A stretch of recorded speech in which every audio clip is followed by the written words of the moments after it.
For a lot of people, when it comes to wildlife, it's just something they can use. It's just a resource. It's their community forest where they can get their trees or they can hunt animals, things like this. So that is why we also focus a lot on our educational programs, because there really is a need for that. A lot of people are not on that wavelength yet, and to get them there, there's also usually like a lot of drawback from them, because it's hard to really change people's perceptions on these issues. So no, I wouldn't say the majority of people have an understanding of it, but that's why we focus on the education aspect. A lot of the times the hunting is done subsistently. People would hunt mainly to use as food in their households. From time to time they might come across something with more meat value, like a chimp or a red river hog, anything big enough that they can sell in the market, and they would sell that. But mainly it's the hunting that they do. And you would look at it as, okay, it's just a few people per village that do hunting. But then you have all these many villages, you have all these different individuals that go in, subsistent as it might be. At the end of the day, when you have several people doing it all at the same time, over a period of time, then there's like this weight that is being put on a resource that's already been stretched out.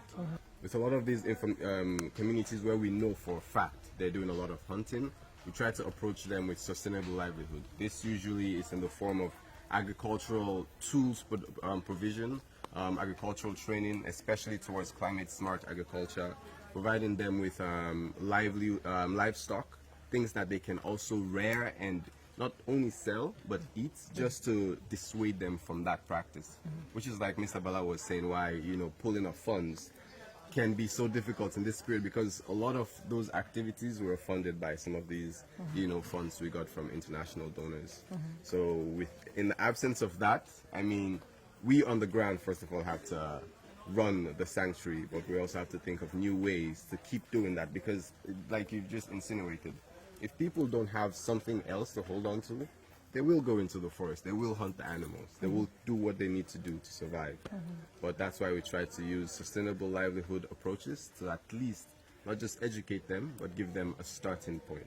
So the sanctuary's been open for longer than you've been Longer than I've been alive, yeah. Are you concerned about the next generation, that they'll be able to experience chimpanzees the way you have? I'm really concerned, actually, because even I only started to experience chimpanzees when I started working here. I knew of them, I knew that we had chimps here, but until I came to the sanctuary, I didn't see a chimpanzee. And now we're at a situation where now we're closed indefinitely. But what if this becomes something wherein we can never open the sanctuary again to people to visit?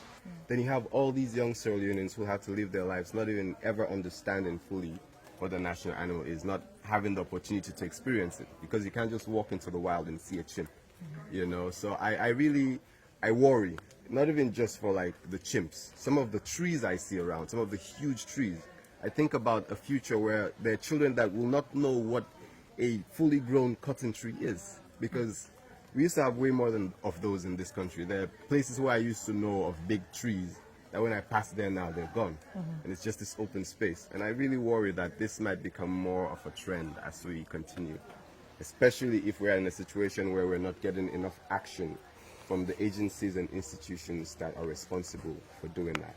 Tacugama is just one organization. We can't do all these things that we dream of doing, but we're willing to collaborate with other people that are in the same field.